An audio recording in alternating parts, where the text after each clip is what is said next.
တော်ရင်မှာပဲနေထိုင်တဲ့လူရိုင်းဆန်ဆန်မိသားစုလေးကိုစေတနာရှိထားပြီးကူညီပေးခဲ့တဲ့ Pride ကိုထုံးမင်းအားလုံးပဲမင်္ဂလာပါ The Celebrity New Page ကနေပြန်လေကကြိုဆိုလိုက်ပါတယ်ကိုကျိုးတက်မပါဝင်ပဲကူညီနေတဲ့ကိုထုံးမင်းဟာအခုဆိုရင်မြို့ပေါ်မှာပဲလှူဒန်းနေတာမဟုတ်ပဲလူသူရောက်ပေါက်နေတဲ့တောတောင်တွေကိုပါကူညီနေပါပြီဒီလိုကူညီရင်းနဲ့ပဲရှမ်းပြည်နယ်ရှေ့ပိုင်းကတောထဲမှာလူရိုင်းမိသားစုလေးတစုနဲ့တွေ့ခဲ့ပါတယ်ဒီမိသားစုလေးကပြင်ပကဘာကြီးနဲ့ဆက်သွယ်ပြတ်နေတဲ့ပြင်ဟင်းချက်ဖို့ပေးတဲ့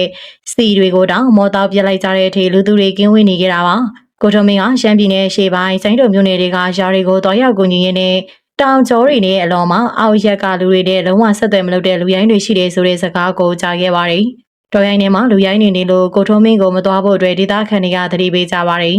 လူရိုင်းတွေကရန်ပြူတတ်မယ်လို့ထင်ကြပေမဲ့လေကိုထုံမင်းကတော့ကြောက်ရွံ့မှုထက်သိကျင်စိမ့်နဲ့စူးစမ်းကျင်စိတ်ကပုံမကြီးမားနေခဲ့ပါတယ်။အဲဒါကြောင့်ကားလန်ဆိုင်ကယ်လန်လုံးဝမပေါက်တဲ့တောင်တန်းကြီးတွေကိုဖျက်ခါလူရိုင်းမိသားစုထံကိုရောက်သွားခဲ့ပါတယ်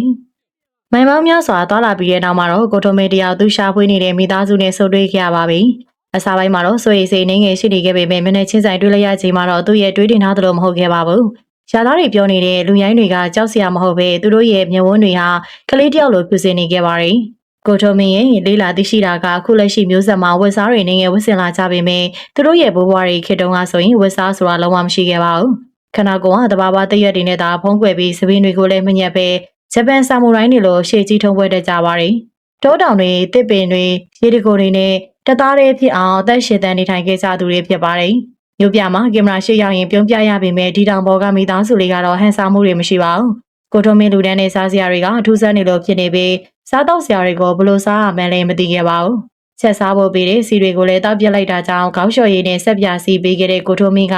စိုးရင်နေရှာပါတယ်။ဒါပေမဲ့သူတို့ရလာတဲ့စားစာတွေကိုဝင်းမြစားတာပြီးညတာတဲ့စိတ်ထားလေးတွေတော့ရှိတာကိုထုံမင်းကသတိထားမိခဲ့ပါတယ်။သူတို့စီမှာမျိုးပြလူသားတွေဘလောက်ပဲပစံပေးဝယ်လို့များတဲ့အေးချမ်းမှုနဲ့လွတ်လပ်ခြင်းရှိနေပါတယ်။ထို့တောင်တွေကဒီမိသားစုလေးဟာဘသူ့ကိုမှဒုက္ခမပေးဘဲသဘာဝတရားကပြီးတဲ့သိဉာဏ်လေးတွေကိုစားပြီးသိရလေးတွေကိုဝစ်ဆင်ထားပါတယ်။လောဘတွေဒေါသတွေမနာလိုဝင်တိုမှုတွေနဲ့တယောက်ကိုတယောက်တိုက်ခိုက်နေကြတဲ့မြို့ကလူတွေထက်သူတို့ကပိုပြီးအေဂျင့်နေပါတယ်။သူတို့မိသားစုလေးကတော်ထဲမှာနေထိုင်ပေမဲ့ကိုထုံမင်းကတော့သူတို့အတွက်စိတ်ပူနေပါတယ်။တော်တွေကမိသားစုလေးမှာရွေးရောက်နေတဲ့မိန်းကလေးရှိတာကြောင့်တော်ထဲမှာထိုင်ရင်စိတ်ချပါမလားဆိုပြီးစိုးရိမ်နေပါတယ်။ဘေးကင်းစိတ်ချရအောင်မြို့ပေါ်ခေါ်ပြီးတော့